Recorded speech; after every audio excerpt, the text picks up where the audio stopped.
Bom, boa tarde a todas e a todos que estão aqui conosco no Instituto de Estudos Avançados aqui da USP e também a todos os que estão em casa nos vendo ao vivo.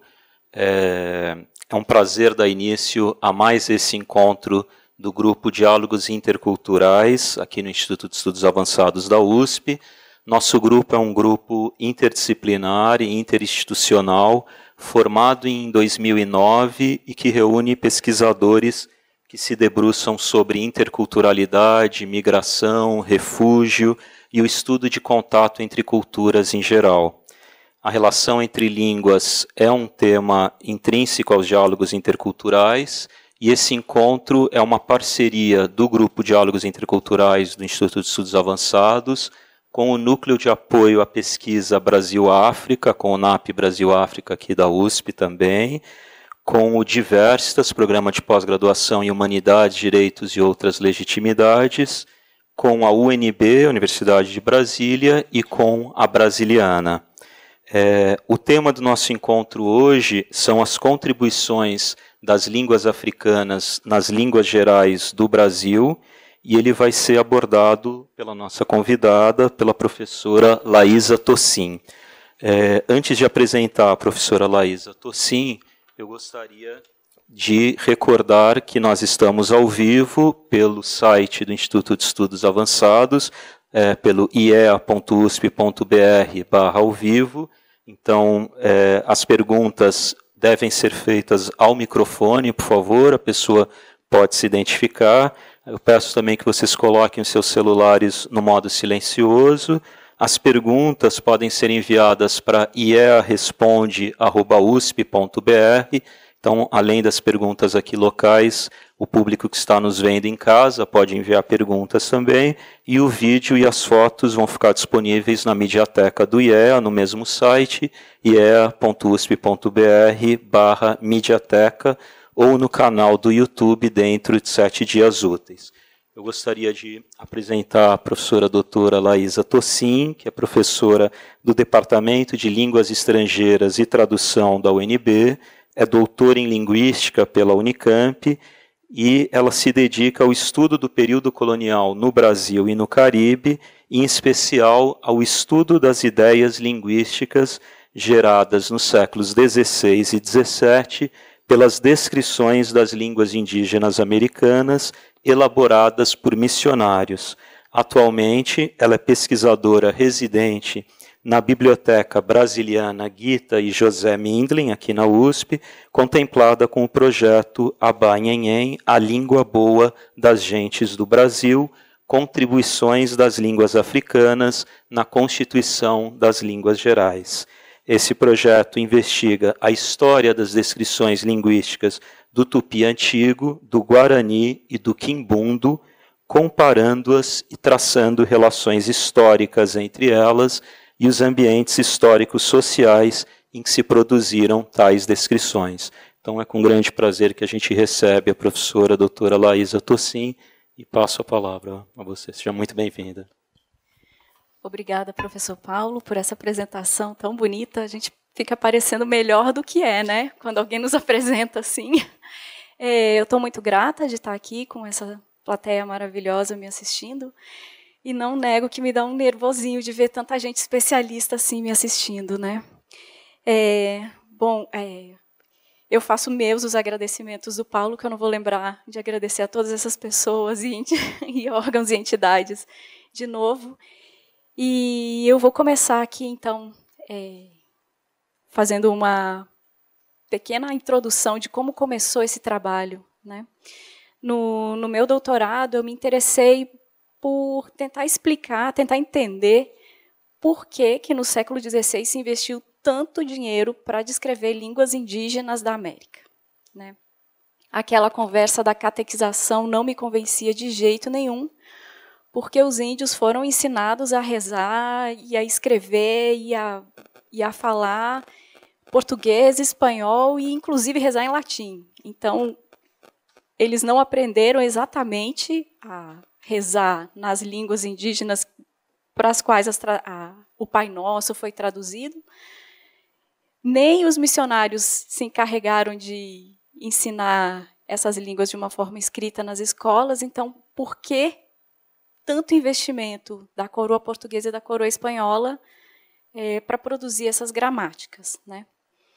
Então, comecei a pesquisar as gramáticas históricas, que é com o que eu trabalho, são essas gramáticas, a gramática do Tupi antigo, a que o Anchieta escreveu, e a gramática do Padre Pedro Dias, que é a gramática da língua de Angola. Eu comecei a estudar essas gramáticas desse período e ver por que tanta dedicação. E ao folhear e estudar essas gramáticas, eu comecei a me deparar com algumas informações, alguns dados linguísticos que começaram a saltar aos meus olhos e eu tive que fazer alguma coisa com isso.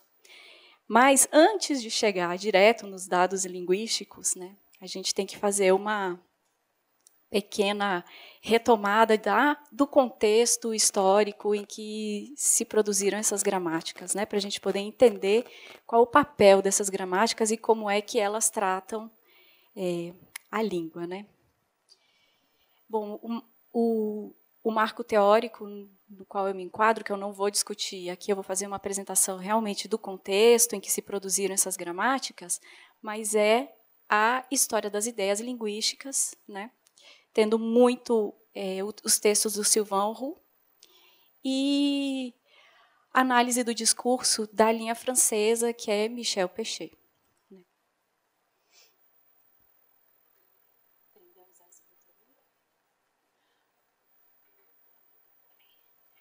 Bom, hoje ainda a gente tem o Estado como o grande financiador das descrições linguísticas, né?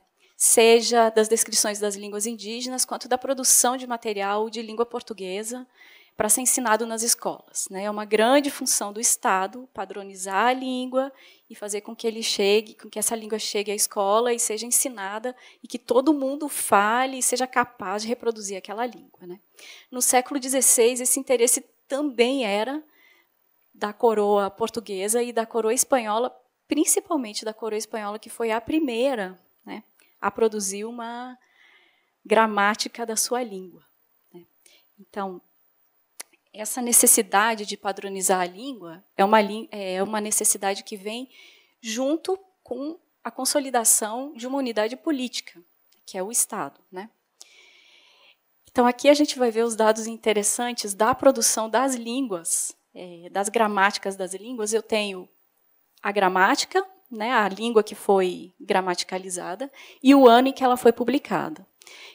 Cada uma dessas gramáticas, por exemplo, a do espanhol, que o Nebrija escreveu e foi publicada em 1492, ela não é a língua espanhola como uma única língua, como se só existisse uma língua espanhola, né? Era a língua de Castela, da região de Castela, da nobreza da região de Castela. Ou seja, uma língua que apaga todas as variantes regionais, todas as variantes sociais e padroniza, né, como uma forma política de demonstrar uma coesão, uma unidade política. Então, dentro de um território controlado pela coroa de Aragão e Castela, né, se fala esse espanhol, se escreve este espanhol e se ensina esse espanhol, né.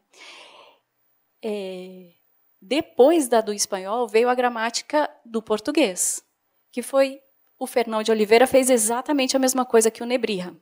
Foi a língua de Lisboa, da nobreza de Lisboa, a que foi documentada e gramaticalizada como o idioma padrão, como a língua padrão a ser usada em Portugal.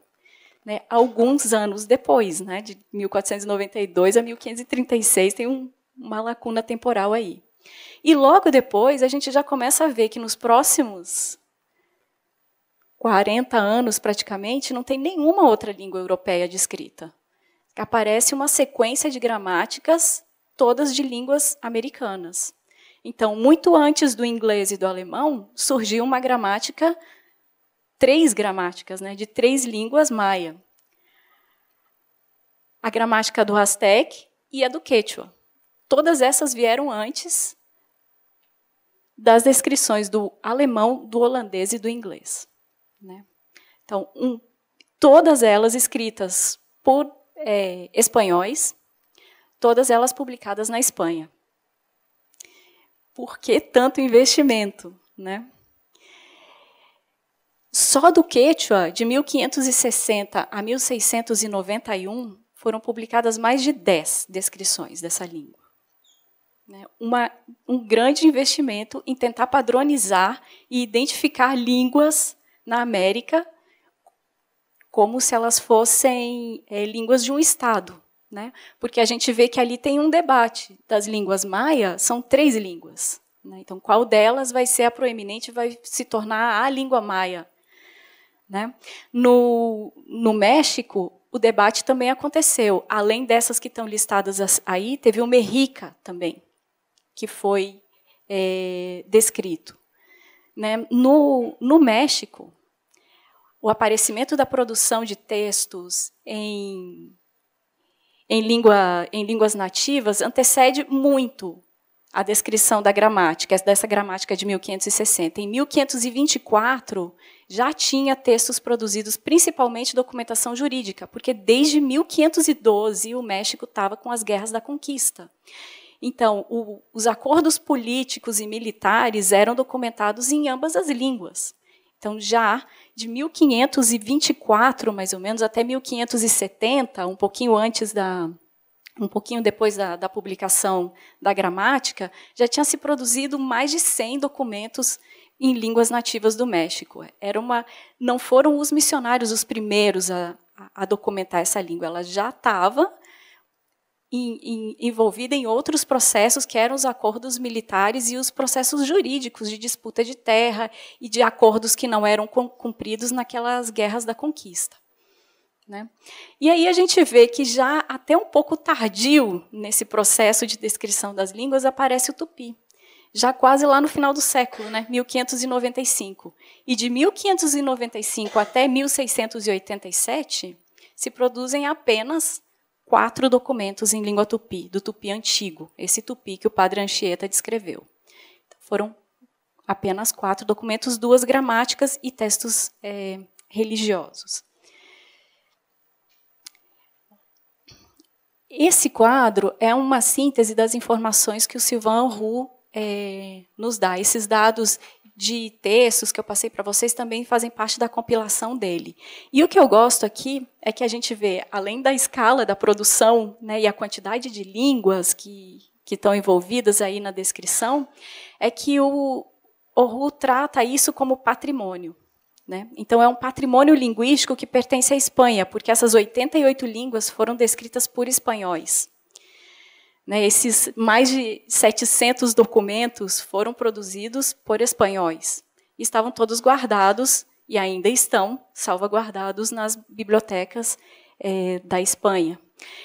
Então, eu acredito que a Espanha aprendeu muito bem o que significa um patrimônio impresso e guardado numa biblioteca. Eles criaram boa parte da herança científica que a gente tem sobre a história das línguas indígenas. O que há de descrição de línguas indígenas, grande parte é feita pelos espanhóis, desse período, né?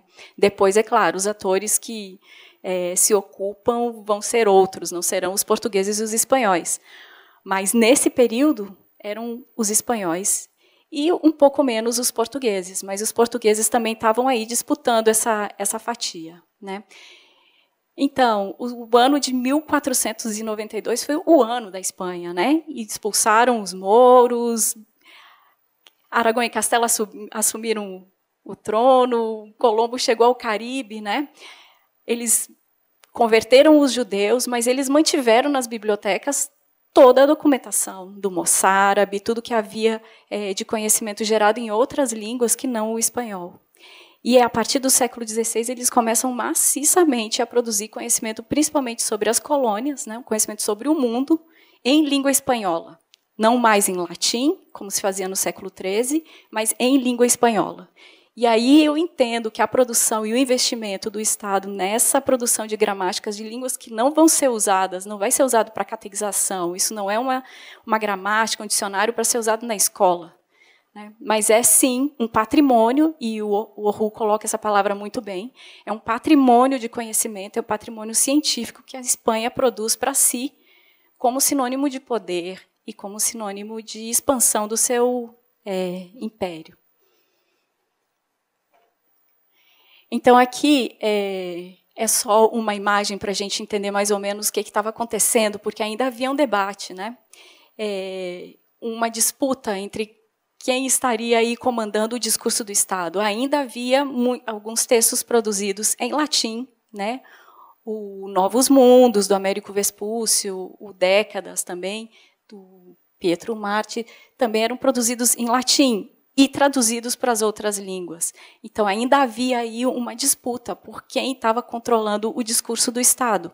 E aí eu coloco assim, o latim já um pouquinho saindo e o espanhol entrando, com o espanhol e o português entrando nesse espaço de domínio do discurso do Estado, que é o que eles estavam intencionalmente provocando, né? Então, temos um território, temos nossa língua e produzimos o conhecimento que depois vai ser passado para os outros, mas em espanhol.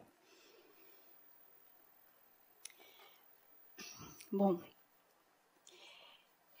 a descrição linguística do tupi. Então, já que a gente fiz um panorama aqui de como é que isso aconteceu na Espanha, Portugal, que vinha um pouco atrás, né? A Espanha saiu na frente nessa produção, e tinha, né, teve a sorte de encontrar a pérola do Quechua, que é um império com toda a pompa e aquela riqueza do Inca, com uma língua de comércio que era o Quechua, uma pérola que na colônia portuguesa não existia, né? Aqui não tinha nada que se parecesse com a coesão política do Inca.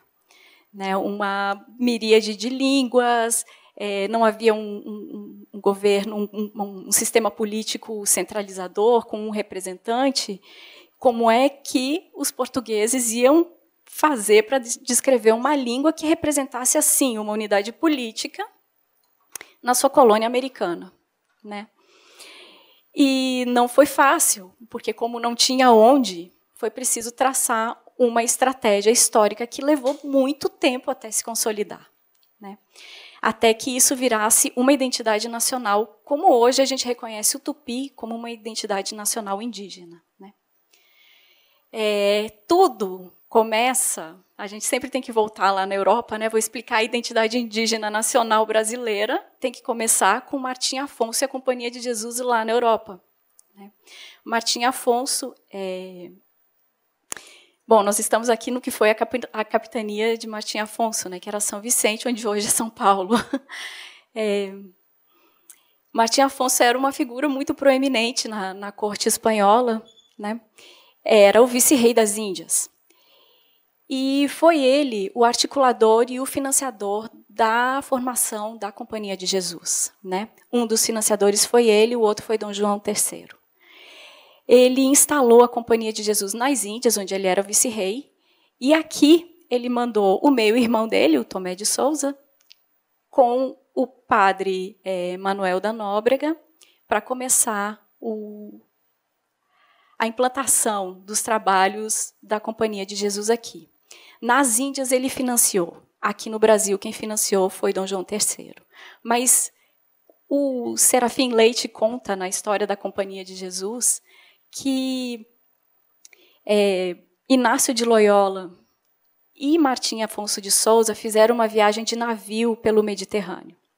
E foi durante essa viagem que eles conversaram muito a respeito da necessidade de se conhecer e documentar as línguas do mundo. E depois dessa viagem, o Inácio de Loyola foi até Roma, teve sua epifania mística e conseguiu autorização para, então, fundar a Companhia de Jesus, que tinha como sua missão mística a aprendizagem e a documentação das línguas, né? Essa era o papel da Companhia de Jesus, digamos, a mística, né? O propósito mais elevado do trabalho desses missionários era esse.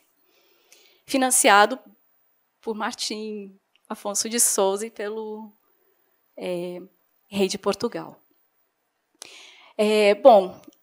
Martim Afonso de Souza trouxe, né, Tomé de Souza para cá como governador-geral, trouxe os 3 missionários, entre eles o Nóbrega, e instalou todo mundo no litoral sul da Bahia, na Vila do Salvador.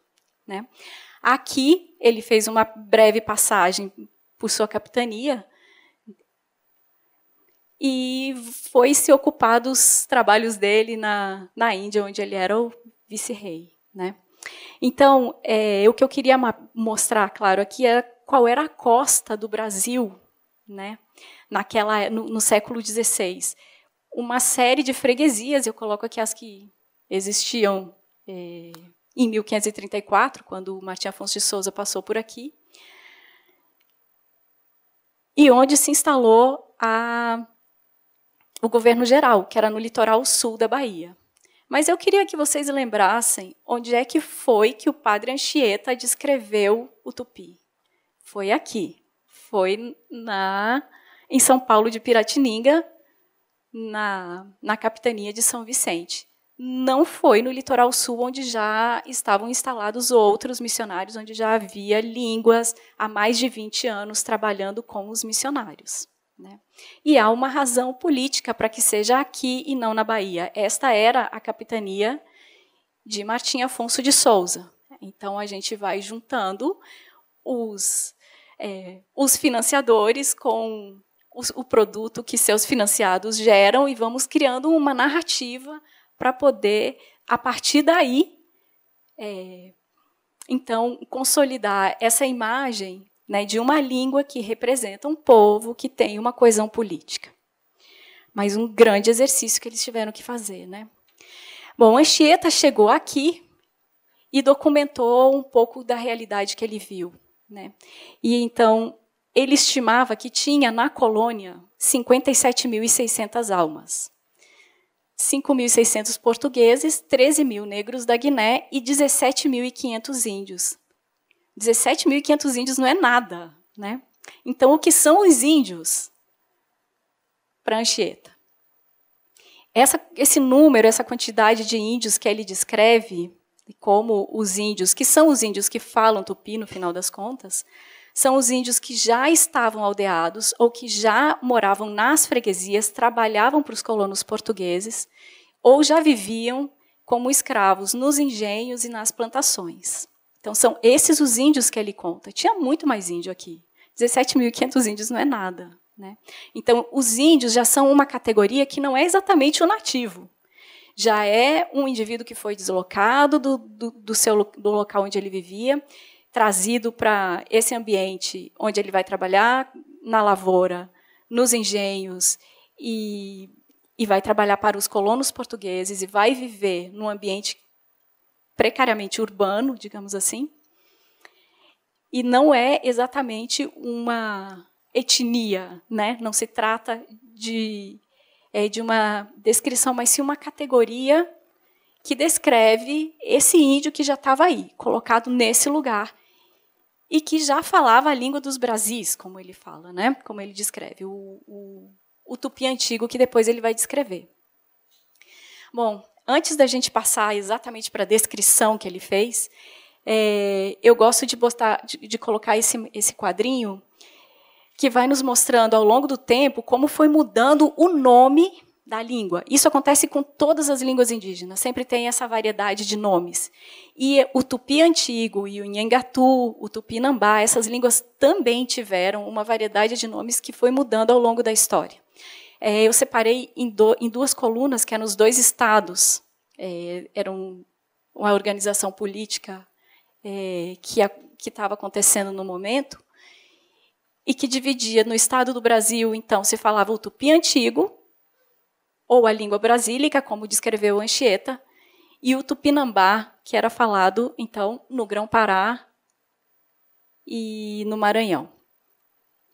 Essa língua brasílica, ao longo dos séculos, foi mudando de nome. De tupi antigo, passou a ser chamada também de língua geral. Depois, quando ela entrou com os bandeirantes até o Mato Grosso, língua geral paulista. E na documentação ela vai sendo tratada e consolidada no século XVIII como a língua geral paulista. Então, ela se torna uma língua oficial com esse nome, língua geral paulista, que ainda era o tupi antigo em uso, né? Do outro lado, o tupinambá se torna, então, como língua oficial também, a língua geral amazônica, que também era o Tupinambá ou Nhengatu, né? Quando o Tupinambá chega a Manaus, é que ele começa a ser chamado de Nhengatu, e se torna, então, o nome oficial de língua geral amazônica. São essas duas as línguas que o Marquês de Pombal proíbe que sejam faladas e no seu decreto, né, no Diretório dos Índios, e não podem mais ser ensinadas, que os missionários utilizavam essas línguas também para ensinar e falar. E aí, na última linha, que já é uma elaboração do século XX, é Teodoro Sampaio quem faz essa elaboração, ele já considera o tupi amazônico, né? Tupi amazônico. Não aparece em nenhum lugar antes tupi na Amazônia, né?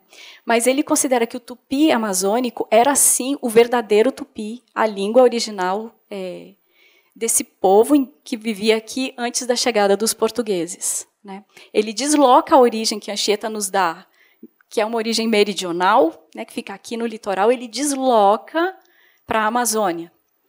E ele vai junto com uma corrente também baseada em dados arqueológicos que diz que os tupi, de fato, surgiram aí e daí se dispersaram, né? Então, ele dá o nome de Nhengatu, essa língua que seria a língua original desse povo tupi, que teria sua origem na Amazônia. E o restante do país que falaria tupi seria, então, o Abanhém, uma língua de gente, uma língua que seria um tupi, digamos, já misturado, não o tupi original, o original dos índios da Amazônia. Bom, aqui já é Edelweiss, meados, primeira metade do século XX, né? Teodoro Sampaio, do final para o começo do século XX. O Edelweiss já desenvolve mais o que o Teodoro nos apresenta como a língua original dos índios que viviam aqui antes da chegada dos europeus, né? Então, para ele, é o tupi antigo que é a língua original destes índios, né? E é a mistura do tupi com o português e com as línguas dos negros que vão originar essas outras três línguas. O tupinambá, o tupi, que se fala atualmente, e o tupi-guarani.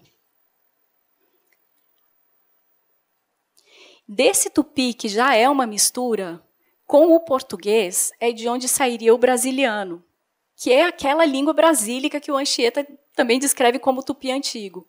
E daí, do brasiliano, o Nhengatu. Ele faz, então, toda uma reorganização, né? E essa organização e essa reorganização do Edelweiss, ele justifica, então, a ocupação tupi no território nacional, né? Esse tupi que está lá da Amazônia até o litoral sul do Brasil, ele considera que esse espaço territorial que o tupi, que as línguas tupi ocupam, seria, então, a demonstração de uma coesão, de uma unidade populacional e política também, porque seriam os tupi e viveriam dentro daquelas regras que os povos tupi viveriam. E aí ele consegue, né, já na primeira metade do século XX, essa coesão. E ele diz que é o tupi que estrutura a cultura brasileira, né, por esses aspectos, por ser territorialmente ocupar todo essa região de fala de língua portuguesa também, né, esse que seria o Brasil, eles estão por aí, em todo esse território, e eles representariam, então, uma unidade. Por isso, seriam esse pilar da formação da cultura brasileira.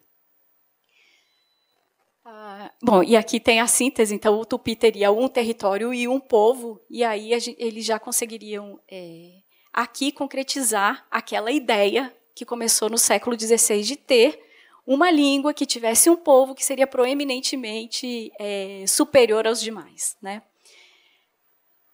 Bom, como eu falei no começo, eu estudei as gramáticas e fui me deparando com dados linguísticos, né?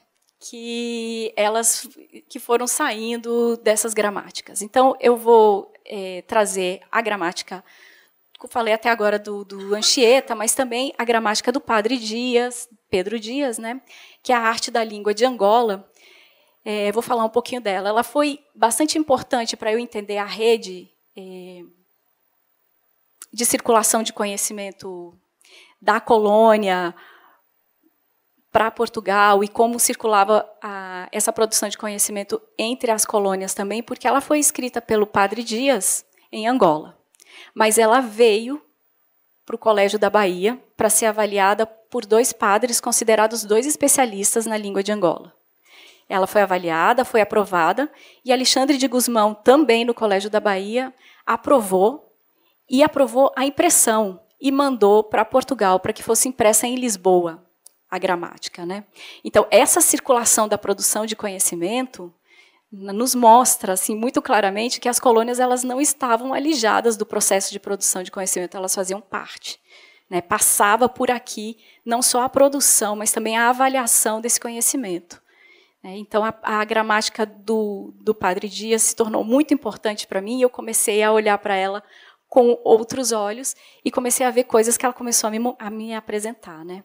Bom, entre as coisas que eu vi na gramática foi que alguns dados começaram a me parecer muito parecidos com o que estava na gramática do Montoya, do Tupi-Guarani, do que estava também na gramática do Padre Anchieta.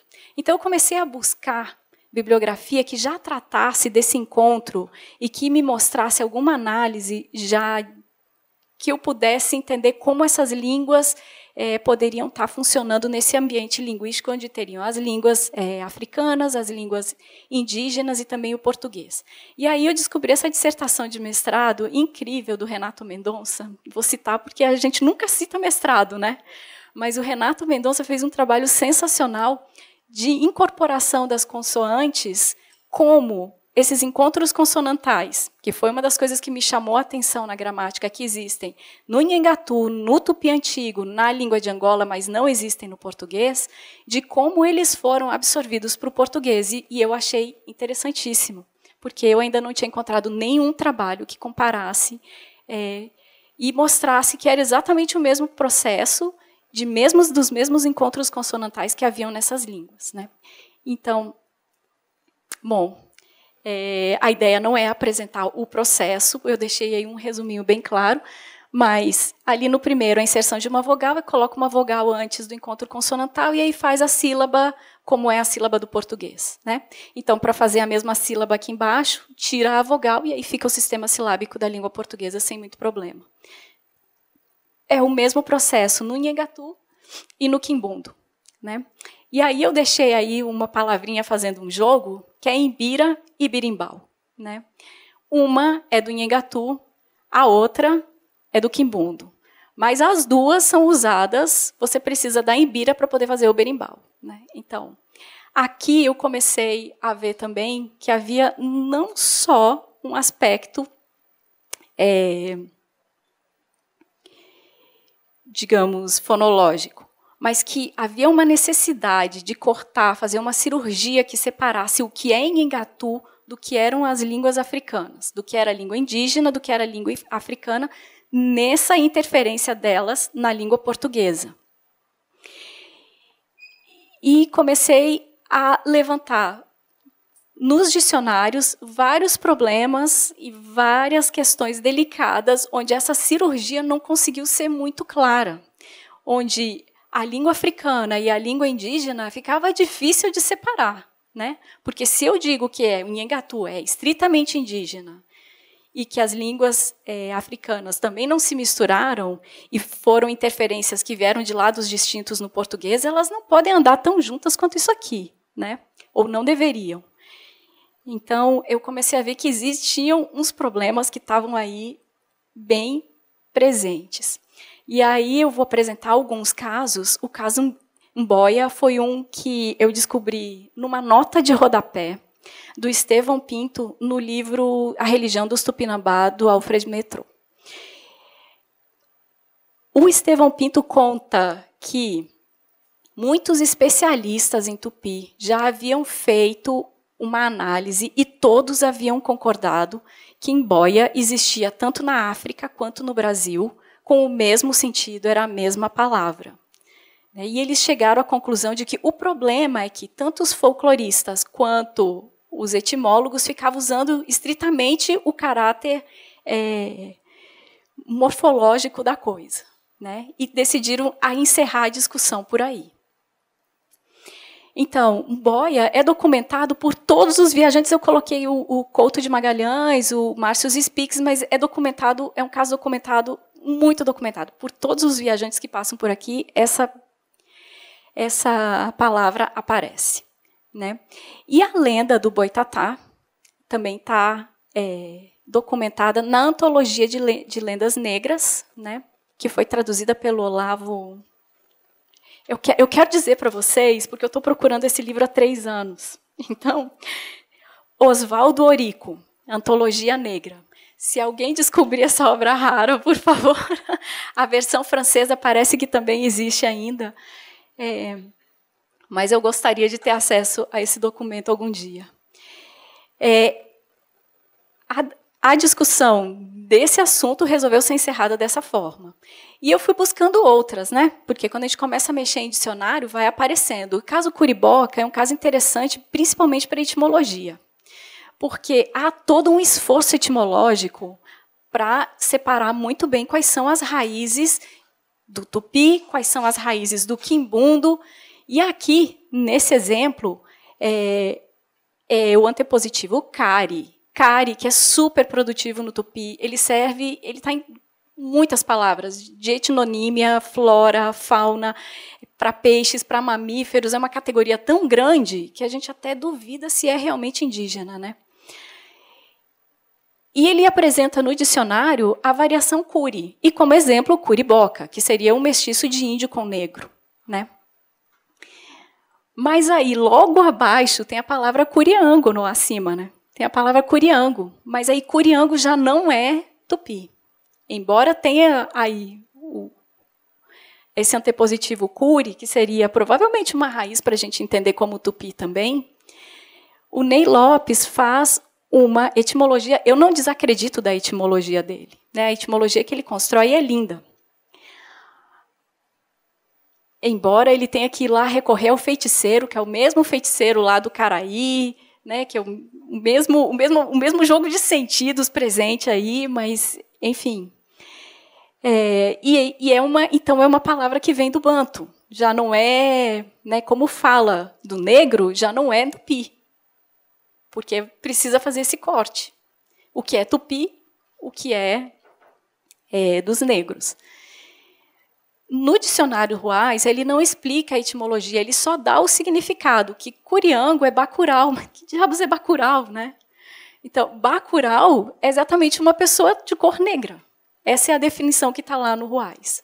Bom, isso nos dá um nó etimológico, né? Como é que eu resolvo esse problema? Eu coloquei aqui esses exemplos, mas tem outros. Tem o caso do corimbó, curimbó.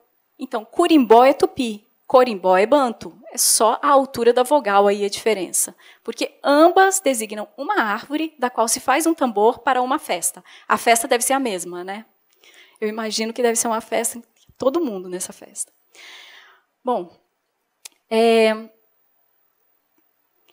essa dificuldade, né, que a gente tem de fazer essa cirurgia para separar o que é língua banto, o que é língua tupi, do que foi esse encontro em que essas populações viviam juntas aqui no contato colonial, é que me dá a impressão de que é uma necessidade muito mais política do que, de fato, uma explicação linguística para o que aconteceu aqui, né?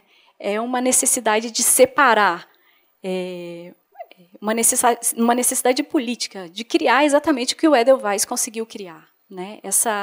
Essa matriz cultural brasileira e que ela é índia. Separa daí os negros, né? Bom, aqui eu vou colocar para vocês a tabela, que foi onde tudo começou, foi quando eu me deparei com essa semelhança tão grande entre os pronomes da língua de Angola e os pronomes descritos no Tupi Antigo e no Tupinambá. As duas gramáticas primeiras, Angola e Tupi Antigo, são as gramáticas históricas. O Tupinambá e o Nhengatu já são dados do Denis Moore, é um texto de 2017.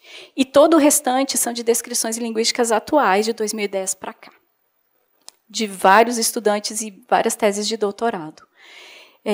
Eu juntei tudo numa tabela para me ajudar a superar, porque quando eu montei essa tabela, eu quase desisti do doutorado, né?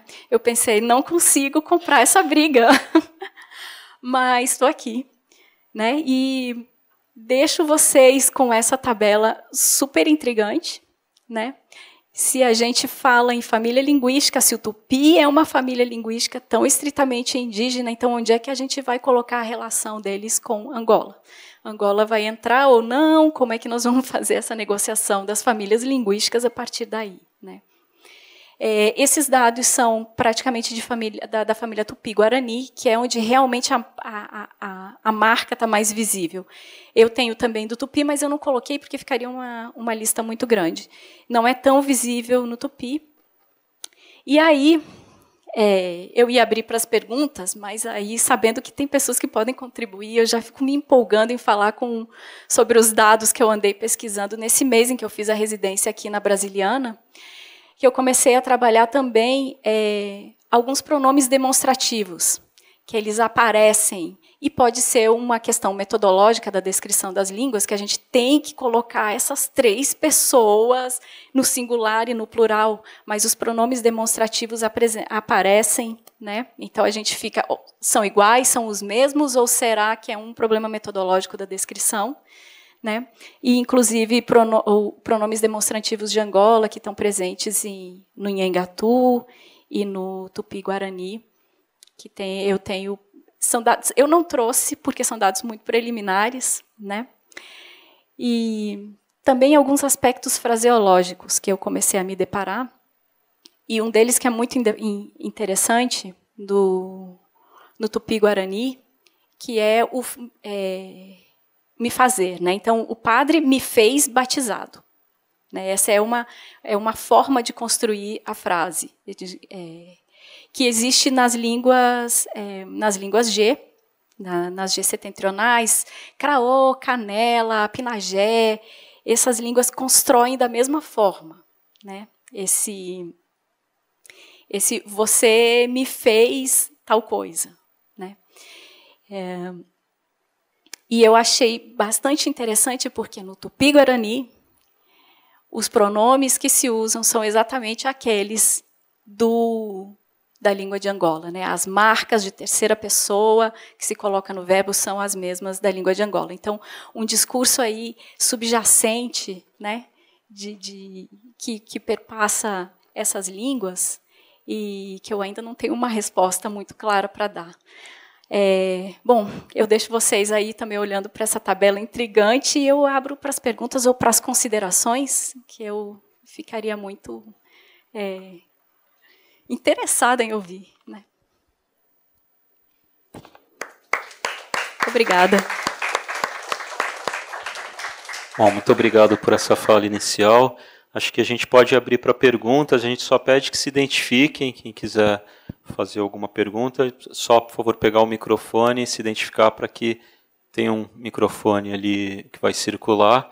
Enquanto ele passa com o microfone, para quem quiser fazer perguntas, eu queria te fazer uma primeira pergunta, que é a respeito da sua residência na Brasiliana. Você começou a contar um pouco de como foi esse período de residência aqui na Brasiliana, que se encerra amanhã, né, pelo que eu entendi.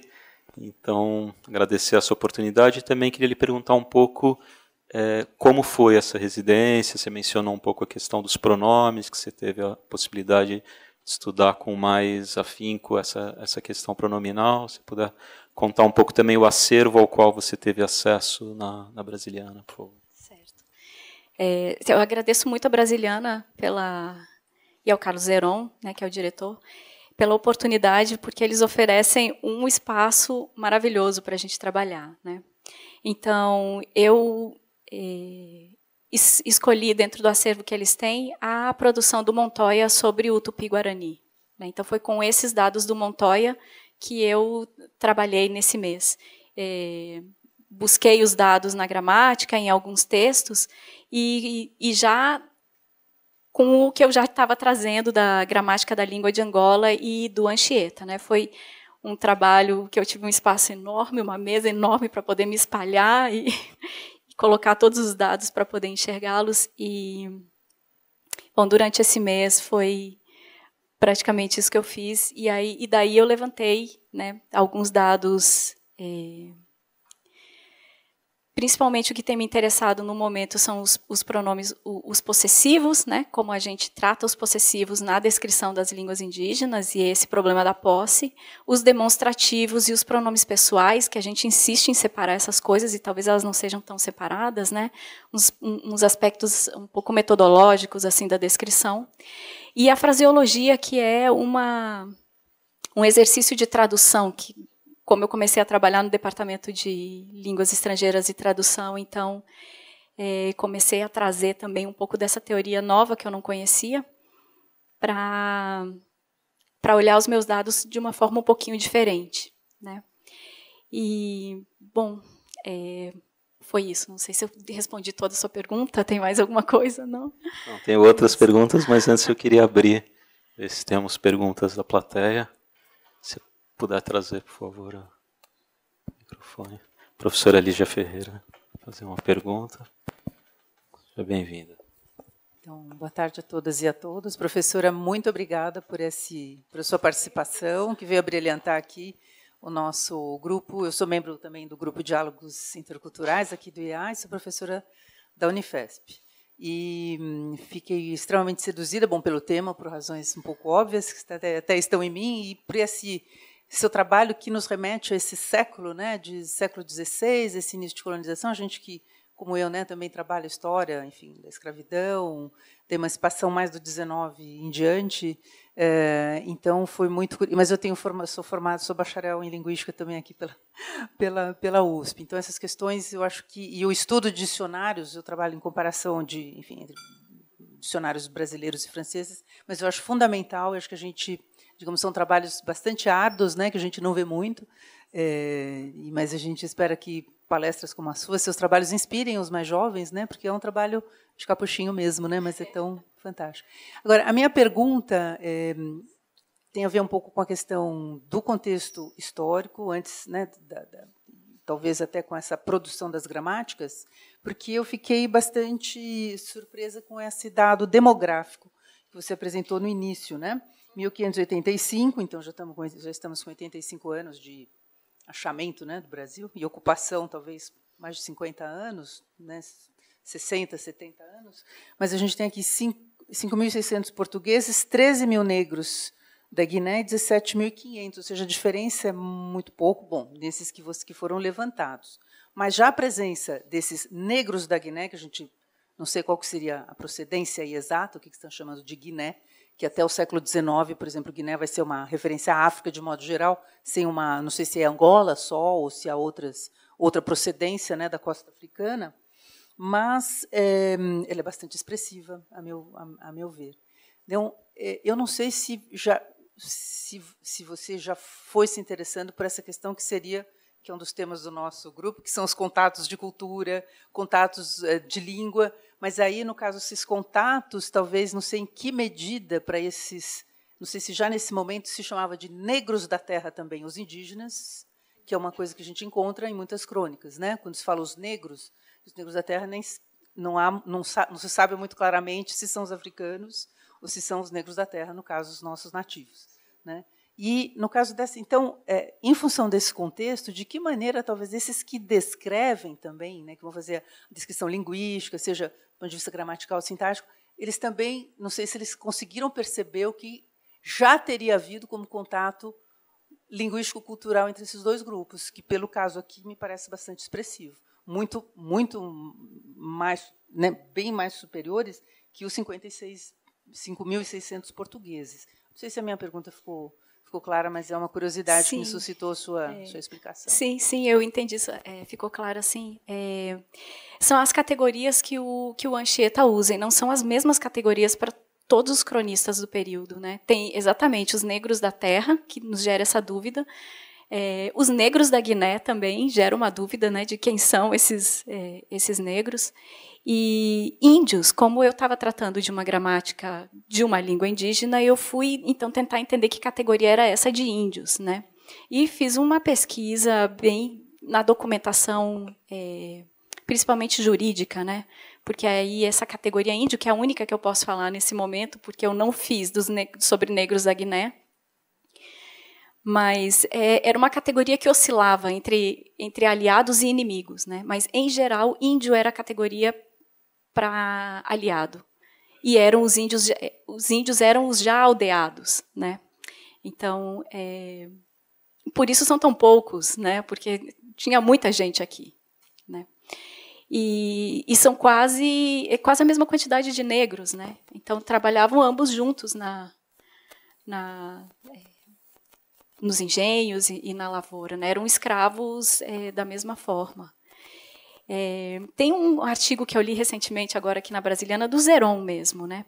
Que ele, todo o debate que o padre Vieira, levanta a respeito da escravidão indígena, né? E de como ele começa a negociar os processos de quem vai poder ser liberto ou não, né? E aí a gente começa a perceber, naquelas categorias em que o Vieira começa a trabalhar, como era a relação tão íntima entre negros e índios, né? Porque, então, se a mãe era índia, o pai negro liberto, mas essa mãe era escrava e ela vem de um grupo indígena em que a filiação é matrilinear, ou seja, os filhos ficam com a mãe, né? Nas filiações patrilineares, os filhos ficam com o pai.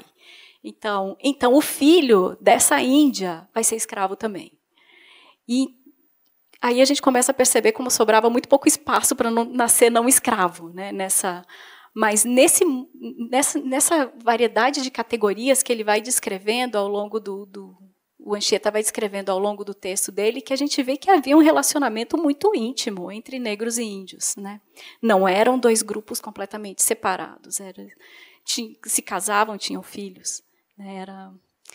Então, eu não sei se eu respondi, se tem mais. Sim. Não. Mais alguma pergunta? Alguém quer fazer alguma colocação? Posso te pedir só para passar o microfone, por favor?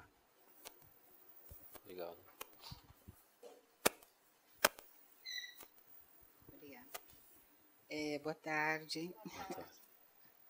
É uma delícia, né, Paulo, organizar encontros como esse. Eu não sou aqui da academia, né, atualmente, mas eu tenho feito, por acaso, uma pesquisa bastante intensa exatamente nesse tema, com foco nas africanas. Aliás, só um comentário, né? O primeiro navio do Cabral, quando sai, em 1500 ainda, né? Ele deixa 2 degredados para aprenderem a língua dos gentios. Quem escreve isso é o Caminha, né? Deixa na carta do próprio Caminha, e 20 meses depois ele recolhe esses degradados. E aí tem um comentário de Dom Manuel contando também que isso foi muito aproveitado, né? O que bate de encontro ao que você diz de uma política mesmo de registro, né? Dessas línguas. Agora, é óbvio que tem essa ocupação do território com interesse português e espanhol, né, os lusitanos. Agora, quando se trata por fazer esse contato aqui, né? Agora, quando a gente pensa em África, muda, o ângulo muda, né? Primeiro porque em África já havia essa comunicação, né, há muito mais tempo, antes do século XVI, né, já havia. E nesse meio todo, por isso que eu quero te dirigir essa pergunta, vai que você encontrou isso também no caminho, né? A historiografia aqui no Brasil, ela sempre remete esse imaginário sobre a escravidão, de sempre as línguas se misturarem, você nunca consegue identificar exatamente que línguas africanas vieram para o Brasil devido à mistura, né, aqui. Só que, no século XVI, antes... o século XVI é imenso, né, mas vamos pensar que a grande maioria começa a vir em 1550, 55, né, que há uma autorização, né, para esse tráfico começar a acontecer. Mas, antes disso, já haviam negros, há registro de negros aqui no território, nos territórios, né, não oficiais, porque vinham acompanhando os que vieram da Europa. Né? Então, mas aí a pergunta é a seguinte: há uma certa percepção de que as línguas não vieram tão misturadas. Nessa época, né, dos primeiros que vieram para cá, seriam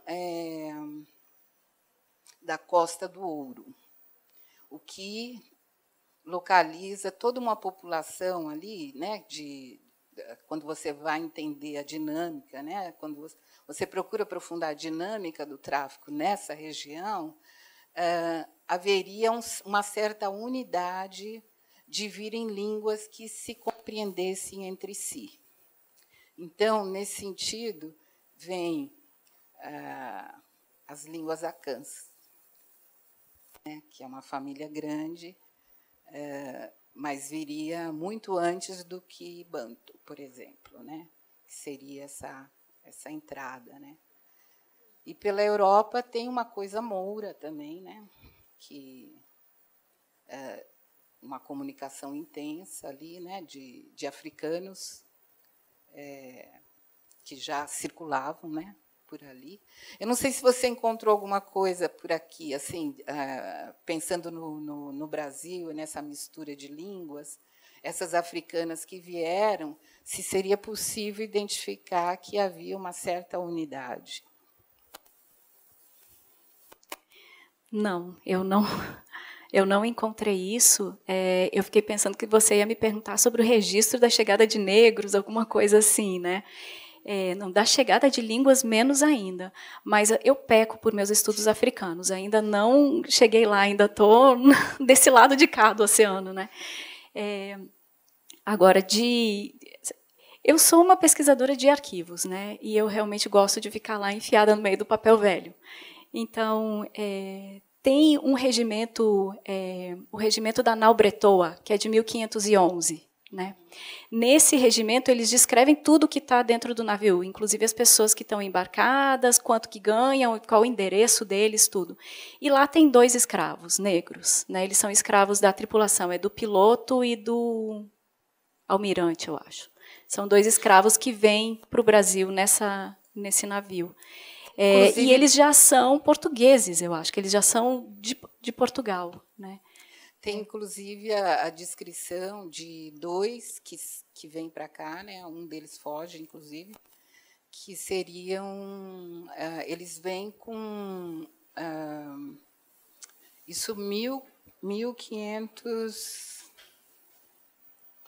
Eu não vou me recordar, mas antes da oficialização, né, do que seria dessa vinda a vinda oficial, mesmo porque eles já estavam no Caribe, né? Uhum. E muitos vieram trazidos do Caribe para cá, né? Não era só um trajeto que cruzava o oceano, já tinha vários negros e o mercado de cabotagem, né? Pega um escravo aqui, vende aqui, pega um índio aqui embaixo, vende lá em cima.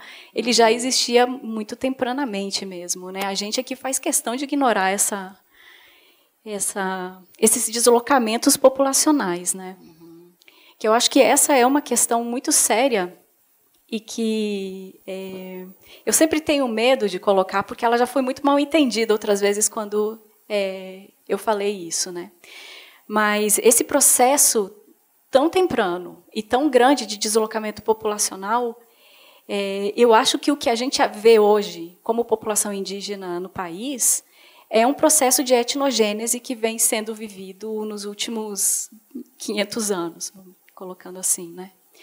E, bom, isso deixa margem para algumas discussões, né, que não quero discutir direitos, né, não estou discutindo tirar direitos de índios, de falar em processo de etnogênese como se fossem menos índios, né.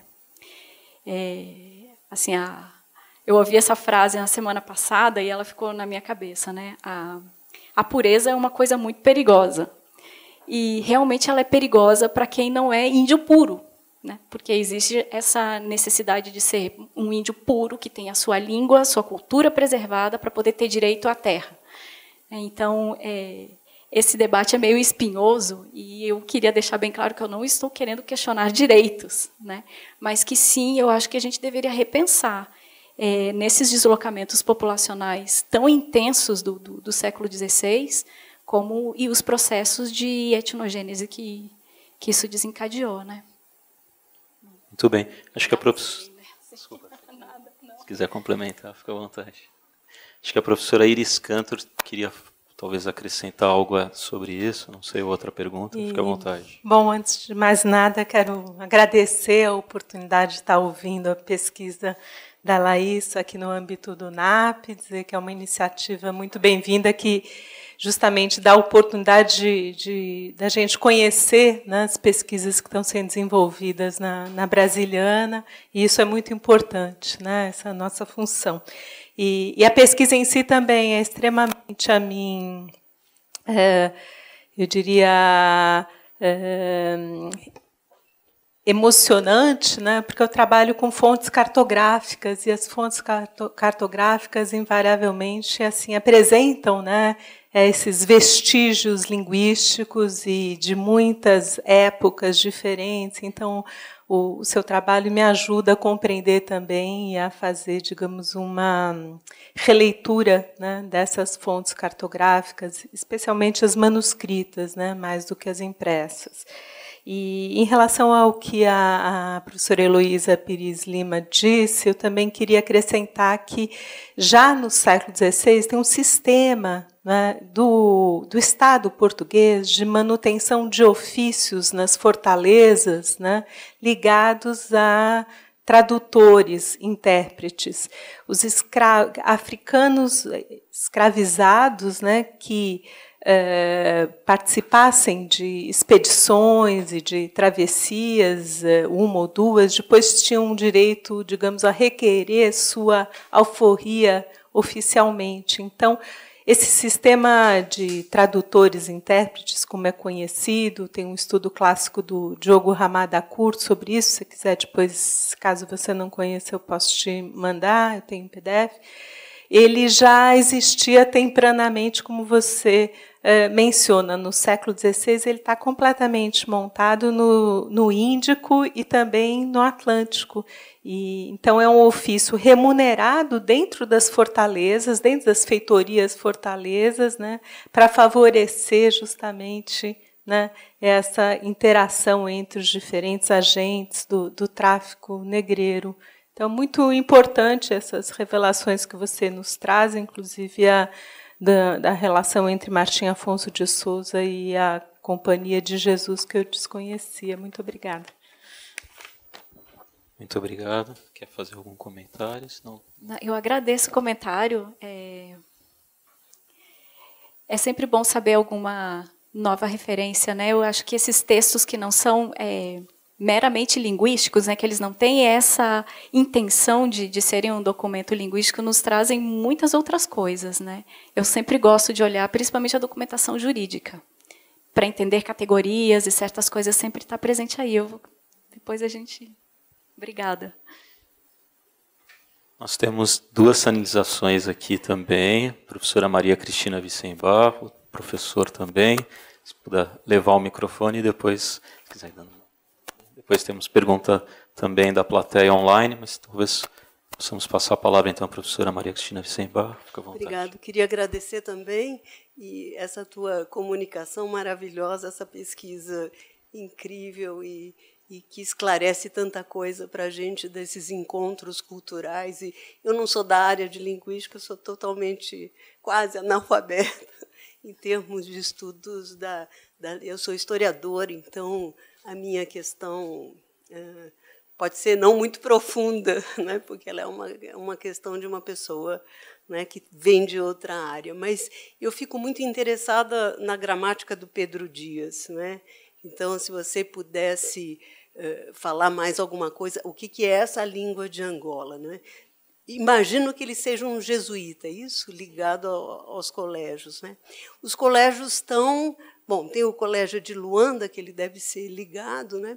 Mas eles estão também no Congo, eles também estão em outras, estão também na Senegâmbia, ou seja, tem uma circulação de informações entre os jesuítas, que é alguma coisa, não é? E quando eu ouço a língua de Angola, eu fico pensando até que ponto ela só é quimbundo, né? Ou seja, se não teria nesse, é uma pergunta, se não teria nesse dicionário elementos da língua Kikongo, da língua quimbundo, ou sei lá, de outras línguas, por exemplo, da região da África Ocidental, né?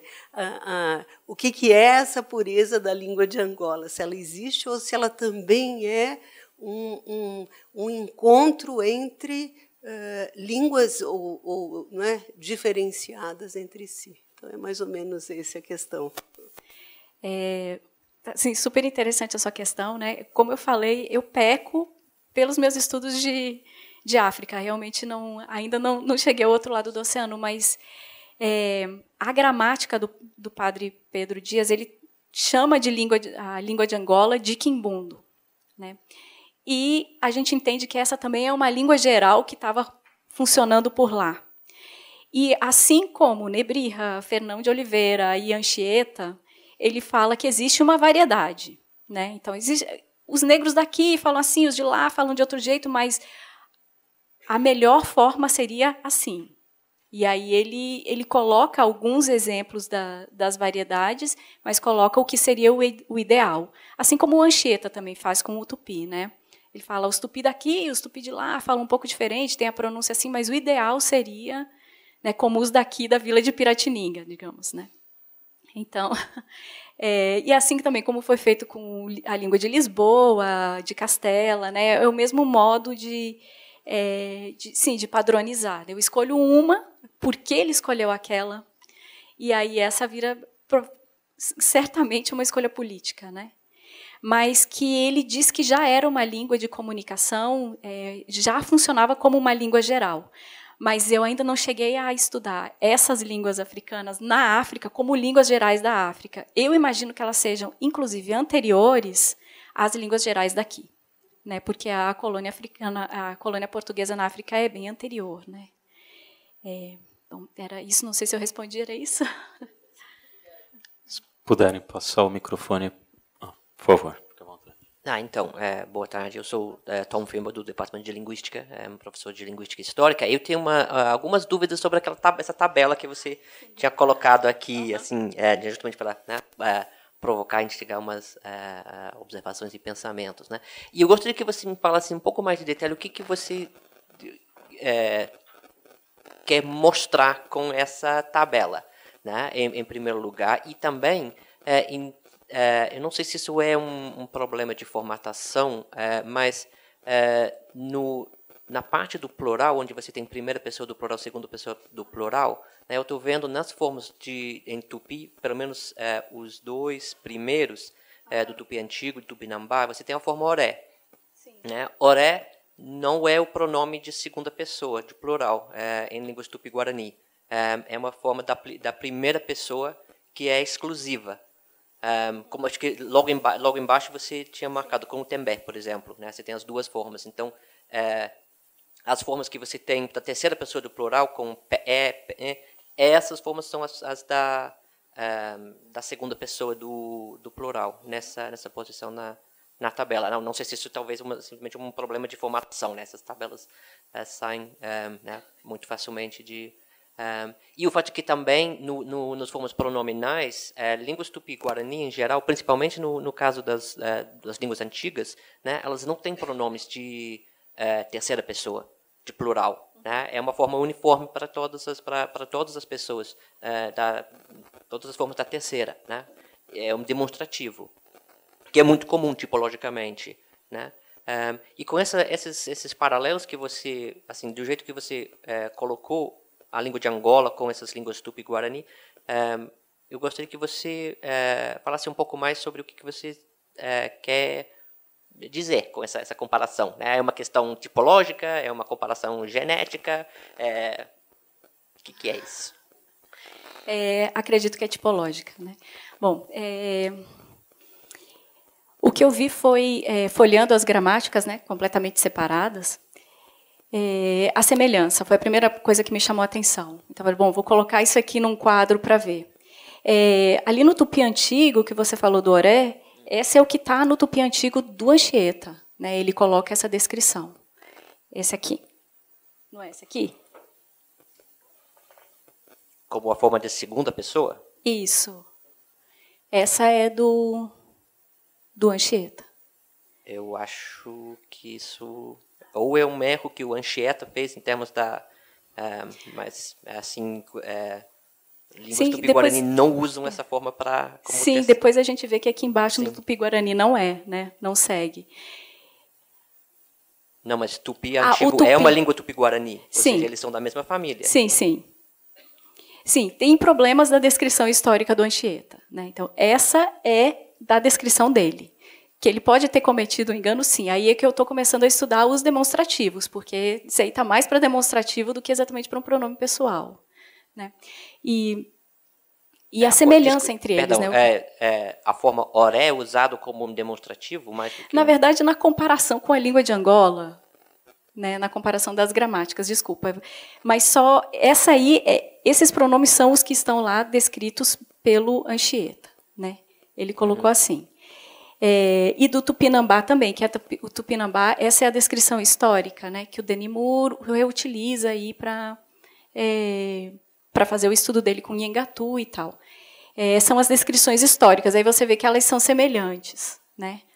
Eu acredito que aí tenha realmente algum probleminha, mas sim, são assim que elas estão lá na gramática, né? O que eu quis fazer com essa tabela foi tentar aproximar de uma maneira mais estrutural mesmo essas duas línguas. E é o que eu estou buscando nessa minha pesquisa agora, neste momento, e esse mês agora aqui na Brasiliana, foi buscando essas relações estruturais mais semelhantes, né? Então, assim, tomando a coragem de comparar visivelmente, assim, as duas línguas que a gente costuma separar por um oceano, né?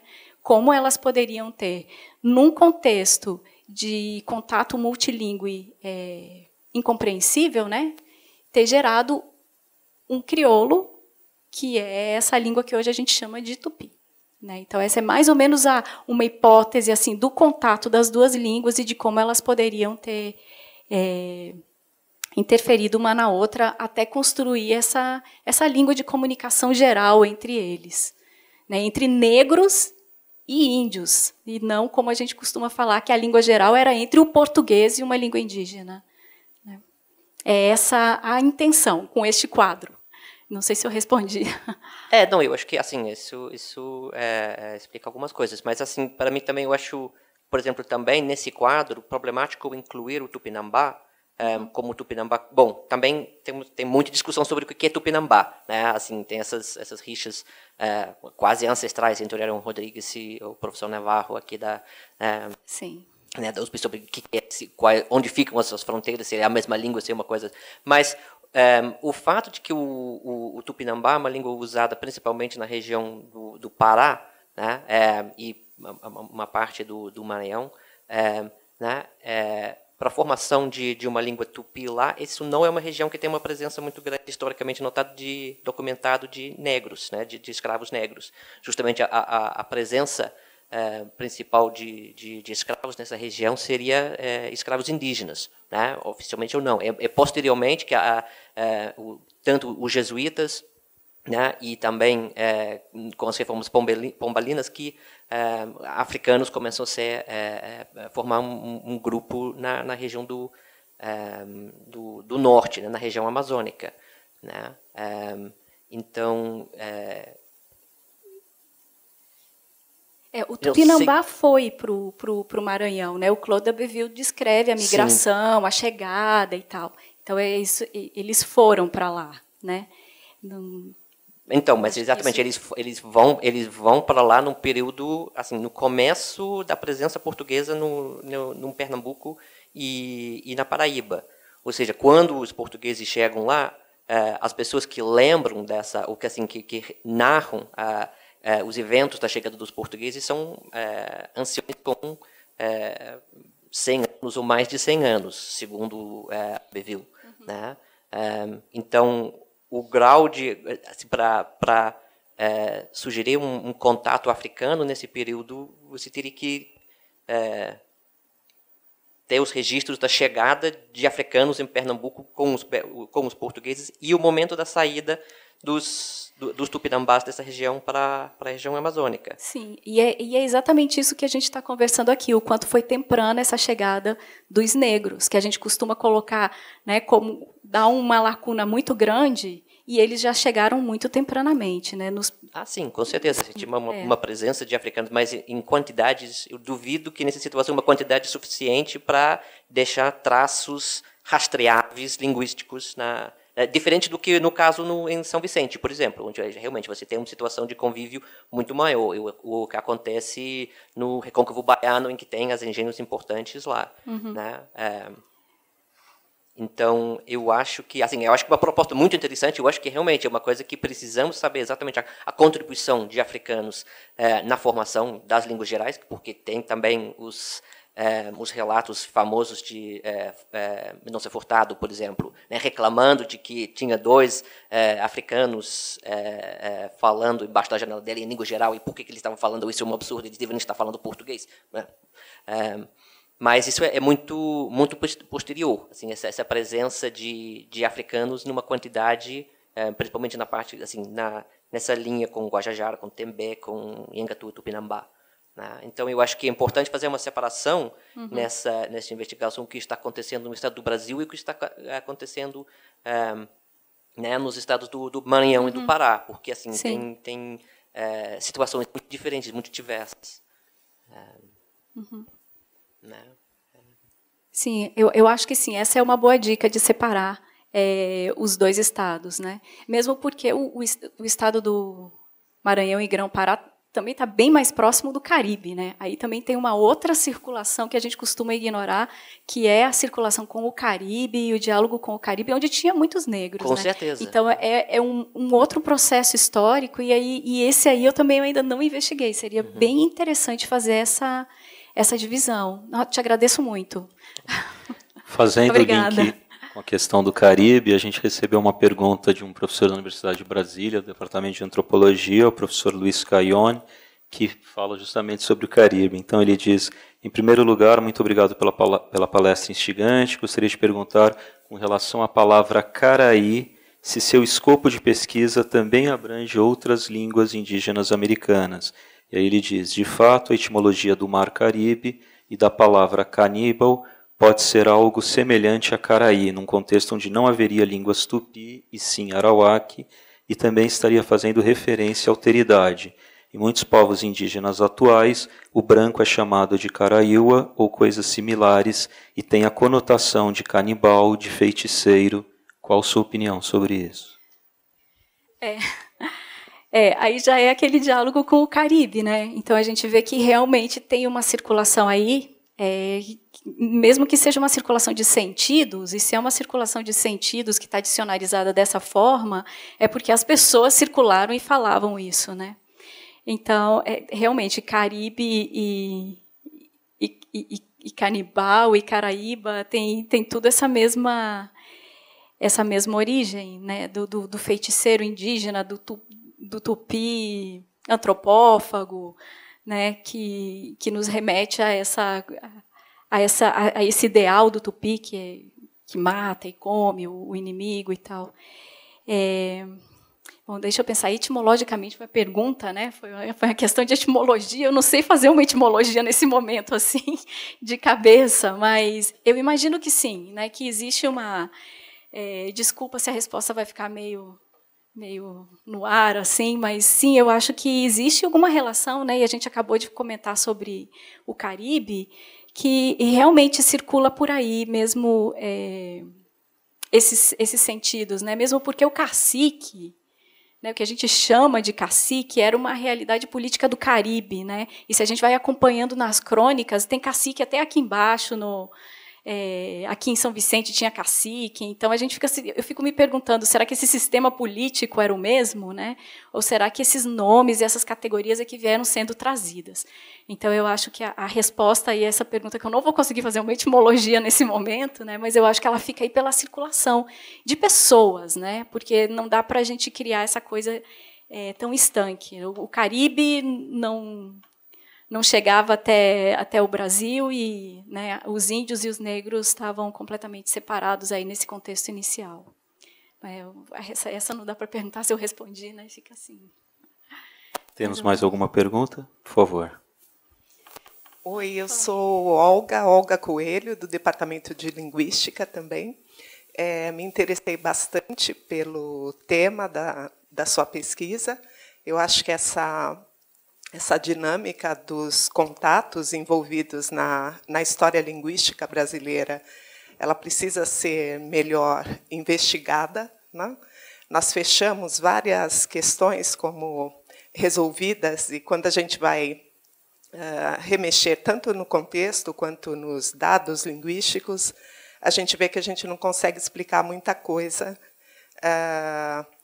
com as explicações, as interpretações a que a gente chegou até aqui.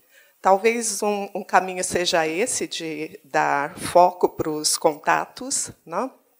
Para as movimentações populacionais. Talvez a gente consiga chegar a novas respostas por meio desse outro olhar. Eu queria te perguntar como é que você selecionou as categorias por meio das quais você está tentando aproximar essas línguas? Por exemplo, você mencionou aspectos semântico-morfológicos numa etimologia que você está tentando reconstruir, sistema pronominal, né? Com que categoria você está trabalhando? E aí você falou, e eu estou buscando também elementos de fraseologia, né? A gente está particularmente interessado nas questões morfossintáticas e sintáticas. Parece que tem coisas que a gente ainda não olhou quando a gente pensa na história linguística brasileira, no português do Brasil, nas outras línguas do período colonial, enfim. Com que categoria você está trabalhando e o que seriam esses elementos de fraseologia que você mencionou? Bom, no momento eu estou fazendo o trabalho de catar dados nas gramáticas, né? Esses que estão aqui são exatamente as categorias que os gramáticos usaram para descrever, né? Então, eles descrevem o sistema pronominal, e foi o sistema pronominal que eu olhei, foi o primeiro que me chamou a atenção. Uhum. Né? Deixa eu fazer uma parte em relação a isso. O Tom tinha comentado.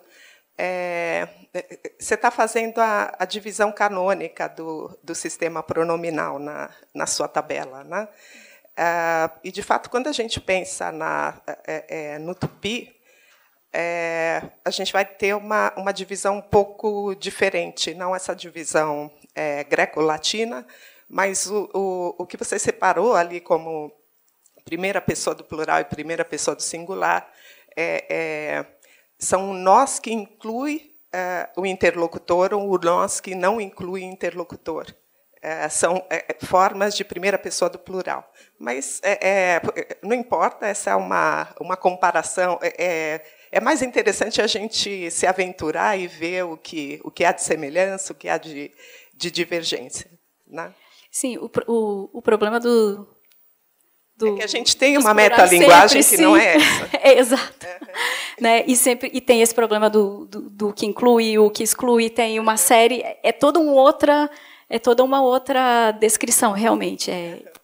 E que eu me interesso bastante pelos trabalhos contemporâneos, né, de descrição contemporânea desses tópicos. Mas aí eu não conseguiria colocar o trabalho do Pedro Dias, do padre Pedro Dias e do padre Anchieta, porque eles fazem a divisão canônica, a tabelinha, né? Então, e o Montoya também, que é o outro gramático que eu estou utilizando, né? E eles fazem canônico, é primeira pessoa, segunda pessoa. Então eu montei a tabela com os dados deles, porque eu estou trabalhando com os dados da gramática histórica, daquela gramática ali que foi feita, né? Então, para entender também como é que eles tratam.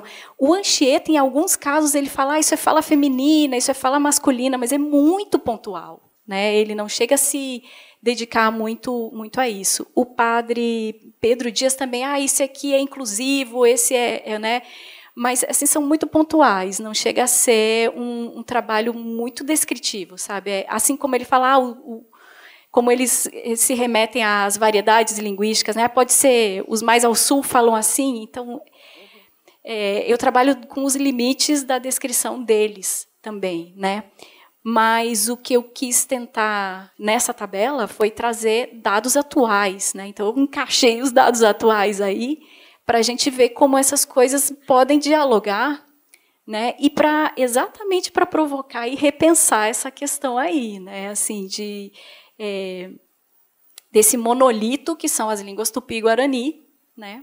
E do que foi a realidade colonial, onde essa língua tupi-guarani se consolidou, digamos assim, né? Então, essa é a minha provocação, e eu acho que tem bastante coisa aí para a gente mexer, né? A questão...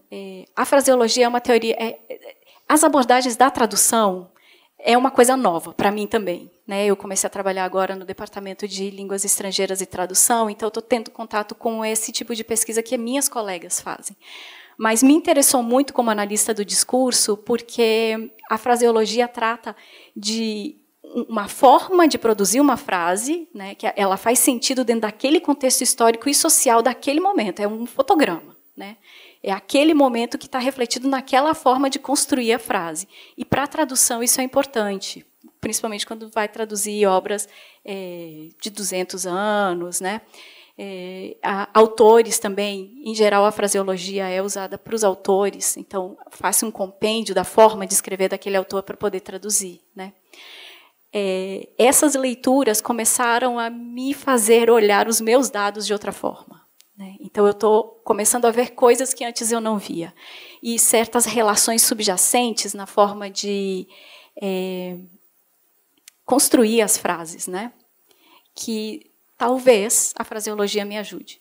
Então, ainda são os dados que eu comecei a coletar agora, neste mês, então eu não... ainda é um dado muito bruto, são coisas que eu estou pensando e acho interessante partilhar, assim, porque já vem algum comentário, né, para ir me dando várias direções assim, de onde eu posso me ancorar melhor, porque, às vezes, as pessoas não são tão simpáticas quanto vocês. Né, eu agradeço muito os comentários feitos assim com tanta delicadeza, né? Eu sei que existem vários problemas ainda que precisam ser resolvidos, principalmente metodológicos, porque comparar uma descrição tão antiga com uma língua que está sendo falada agora dá uns problemas aí, né? Mas, bom, a intenção é mais mexer um debate sobre essa cristalização assim do que é o tupi, né? Do que é mais isso. E vamos ver o que vai sair daí, né? Não espero fazer isso sozinha. Muito bom. Temos... Claro, por favor. Tem mais tempo? Desculpe. É só porque isso é bastante central no seu trabalho, Laísa, que eu vou mencionar. A gramática do Pedro Dias foi produzida aqui no Brasil, em Salvador, né? Então, tem uma delimitação bastante clara. Aliás, é a primeira gramática ocidental de uma língua africana. Foi produzida aqui no Brasil, em Salvador, com o que ele chama de pretos da paróquia de Rosário. Né? Então, ele, inclusive, dedica essa publicação à Nossa Senhora do Rosário, que é a padroeira desses pretos. Então, é um quimbundo, tal como falado aqui no Brasil no século XVII. Não é um quimbundo angolano, tal como ele estaria em Angola naquele período.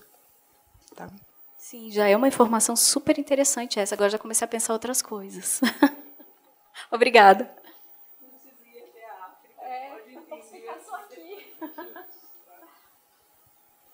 Bom, depois dessa excelente contribuição, mais uma entre as várias, verifico se a gente tem mais alguma pergunta, senão eu faria uma última para encerrar o nosso encontro.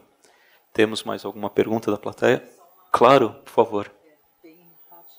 É só um esclarecimento, que a gente vai ouvindo, né, todas as contribuições, inclusive aqui dos presentes. Como você mencionou que você também trabalha à luz da análise de discurso, e eu acho que é muito importante a gente olhar também para o discurso, né, da gramática, até dicionário tem um discurso implícito ali. Então, essa é uma curiosidade que me ficou. Você rastreia ou identifica alguma coisa nessas gramáticas que você está trabalhando, mesmo que sejam ainda os primeiros dados, algum discurso onde haja a menção a esse contato entre as línguas africanas e as línguas indígenas, alguma comparação?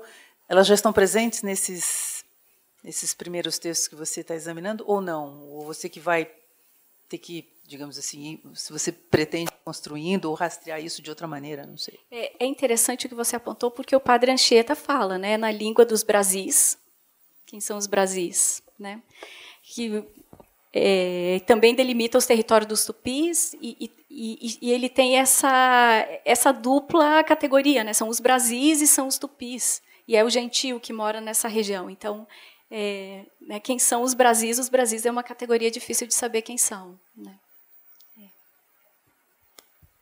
Muito bom. Queria te fazer uma última pergunta. Eu sei que a sua fonte principal são as gramáticas descritivas, né? Você disse que é uma pesquisadora de arquivo, né? De acervo material, mas eu queria entender se você pensa em incluir ou se tem feito alguma inserção sobre aspectos orais dessas línguas, e se de alguma maneira a questão da oralidade, se você pensa em inserir na pesquisa também.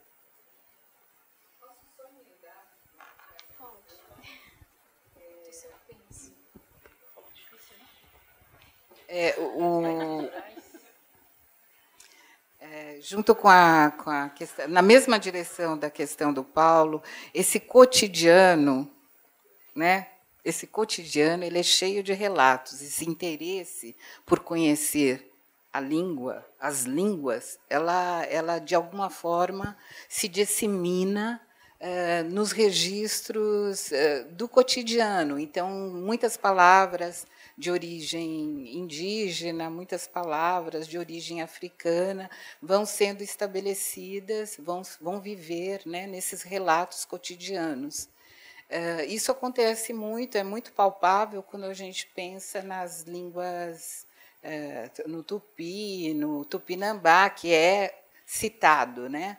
Agora, das africanas, a gente nem sabe se é origem africana, né? A gente supõe hoje, a partir de uma série de relações, né, que foram estabelecidas, mas se fora da gramática, né, é possível a gente, ou se essa gramática ela acaba construindo palavras de mercado, né, de comunicação de alguma forma.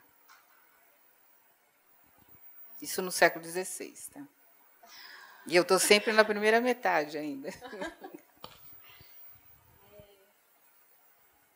Deixa eu pensar aqui, quanto a incorporar a tradição oral, né? Ui, nossa. Bom, eminentemente eu sou uma pesquisadora de arquivos, né? Estou começando agora a entender como é que funciona a transmissão oral, essa questão da oralidade, de como se mantém vivas as falas e essas coisas tradicionais, chamadas de tradicionais, né? Então, o que me interessou... Bom, tem um caso curioso, né? Eu estava folheando um livro que depois eu não comprei, era o único exemplar, não consigo mais encontrar. Quando eu voltei já tinha sido vendido, mas era uma troca de correspondências entre o Roger Bastide e o Pierre Verger. né? Então, o Pierre Verger estava na caçamba de um caminhão e conheceu 2 negros, atores, que estavam indo fazer uma festa de boi, e fotografou os caras, e tomou umas cachaças com o amigo deles, né? E fotografou esses 2 negros atuando na festa do boi. Então, um negro está pintado de branco, ele está representando um branco, e o outro negro está vestido de índio. Então, numa tradição que a gente considera que é tão afro-brasileira, né, como o boi, os 2 personagens que o Pierre Verger fotografa, nenhum dos 2 é negro, né? Os 2 personagens, um é branco e o outro é índio, representados por negros, né? Então, essas manifestações assim tão evidentes desse contato e de como isso é tão profícuo e íntimo, assim, né? Isso está em todas as relações. Eu acho que sim, seria muito interessante. Agora, como eu vou fazer isso, eu ainda não sei.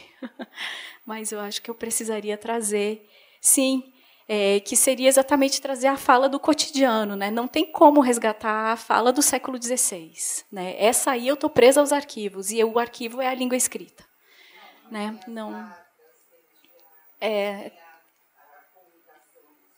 Sim.